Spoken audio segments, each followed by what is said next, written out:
السلام عليكم. بسم الله والصلاة والسلام على رسول الله. النهاردة جيت لكم بقناة من القنوات اللي أنا عن نفسي بعتبرها كنز، قناة دكتور إيهاب مسلم. خليني أقول لك اتعرفت على دكتور إيهاب إزاي الأول قبل ما نحكي عن دكتور إيهاب وقبل ما نحكي عن القناة. في يوم من الأيام كنت مع واحد صاحبي في البنك وكان بيعمل عملية معينة كده في البنك، وراحوا قعدوا يشرحوا له القصة، والراجل كان ماشي متكيف، ولما شرح لي أنا كنت متكيف زيه، بس كنت بسأل نفسي دايما الخازوق فين؟ في خازوق في الموضوع. It's good to be true. في حاجة غلط أنا متأكد منها بس مش عارف أحددها. فسيبنا الموضوع كام يوم وكان لسه الشخص بياخد قرار، وبدأت أقلب كده في الإنترنت شوية لحد ما لقيت فيديو على اليوتيوب لدكتور إيهاب مسلم، ولا كنت أعرفه ولا كنت أعرف القناة. اتفرجت على الفيديو وفهمني الخازوق فين، فهمني كل حاجة البنك ما قالش عليها، الحاجات الخفية اللي البنك مش بيحكيها. ففهمت الموضوع بالظبط كأني موظف في البنك، وخدت الفيديو بعته لصاحبي واتفرج عليه وفهم الليلة وممشيش في الموضوع وما وقعش في الفخ، والحمد لله. من هنا بدأت أتعرف على قناة دكتور إيهاب وبدأت أتفرج عليها وأكمل كده وأشوف الفيديوهات.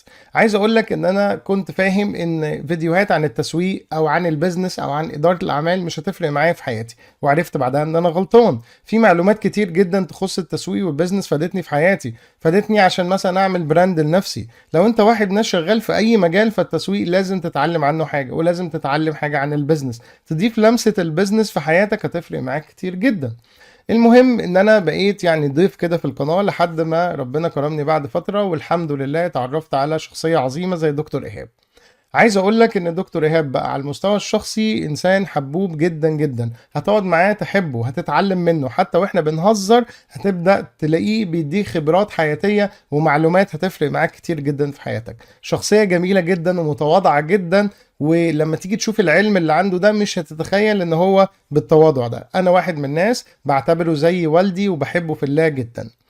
المهم تعالى بقى نرجع للقناة. القناة عليها كمية معلومات عن البيزنس والتسويق وإدارة الأعمال مش هقولك قد إيه عظيمة. وفي حاجة جميلة جدا جنب المعلومات دي لو انت مش مهتم بيها، هو موضوع البودكاست. دكتور ايهاب بيجي يعمل بودكاست مع ناس تقيلة جدا في مجالاتهم، وهيدوك خبرات حياتية كبيرة جدا جدا جدا هتفرق معاك بجد. حتى لو انت مش في مجال الشخص ده، بس هتتعلم حاجة من خبراته الحياتية واللي حصل معاه. في واحد كده اسمه أسامة الزيرو عامل معاه بودكاست، ابقى بص عليه هيعجبك إن شاء الله، وعجبني يعني إيه نص نص. قناة دكتور إيهاب بجد من القنوات اللي ما ينفعش ما تبقاش مشترك فيها ومتابع الجديد اللي بينزل فيها.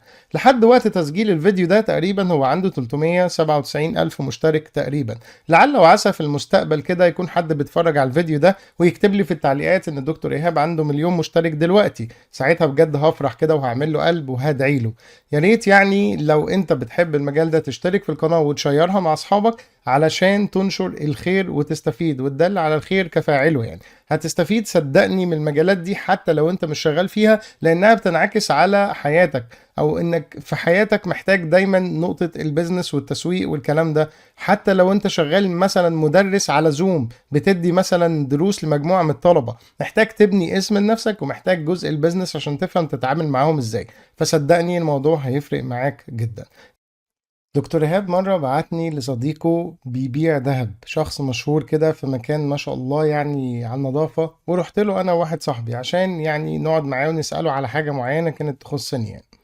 عايز أقول لك إن أنا دخلت المكان ما شاء الله تبارك الله ربنا يا رب يزيده، لقيت كمية ناس كنت بخبط فيهم عشان أطلع له في الدور اللي فوق. طلعت الدور اللي فوق وقعدت شوية استنيته، كان الراجل معاه زباين خلص معاهم وقعد معانا، وبعدين عمالين ندردش شوية، فهو لوحده كده بيبص على الكاميرا اللي هي جايبه الناس اللي تحت، فبقول له ما شاء الله هو ايه يعني الذهب نزل جامد يعني ولا ايه؟ اصل انا شايف مصر كلها هنا. قال لي بالعكس ده الذهب زاد. وعايز اقول لك انه الذهب فعلا زاد في الفترة دي. طيب ايه سر النجاح ده او ما شاء الله يعني كمية الاقبال الرهيبة دي؟ قال لي اول حاجة انا خرجت بره الدايرة بتاعت الناس بتوع الذهب ومشيت بنصايح دكتور ايهاب، هو صديقه. بيقول لي ما شاء الله الفضل بعد ربنا يرجع له، عشان انا طبقت النصايح بتاعته فحصل المنظر اللي انت شايفه ده، اللي هو لو رحت اي محل ذهب مش هتشوف المنظر ده. فعلا فعلا يا رب يا رب يزيدوا يعني تبارك الله كمية ناس كنت تمشي تخبط فيهم عشان تطلع فوق. يعني ناس كتير لدرجة انك تتخيل انهم بيوزعوا ذهب مثلا مجانا. قلت له معقول للدرجة دي؟ قال لي اه طبعا، النصيحة عبارة عن مغامرة تاخدها وتشوف هيحصل ايه. وانا اخدت المغامرة ومشيت على النصيحة اللي هي ناس كتير ما بتمشيش عليها، والحمد لله ربنا كرمني. ممكن نصيحة صغيرة تغير حياتك في عالم البيزنس، ممكن يعني نصيحة صغيرة تغير حياتك كواحد بيتعلم برمجة، بيتعلم كارير معين. يعني التجارب الحياتية والحاجات دي محتاجة بس ان انت تركز معاها وتشوف ان شاء الله هتوديك لفين. يا رب يا جماعة الفيديو يكون عجبكم وترشيح القناة يكون عجبكم. اكتبوا لي رأيكم في التعليقات لو انت عارف دكتور ايهاب قبل كده، واكتب لي رأيك بعد ما تشوف القناة لو انت ما كنتش عارفه. شكرا يا شباب.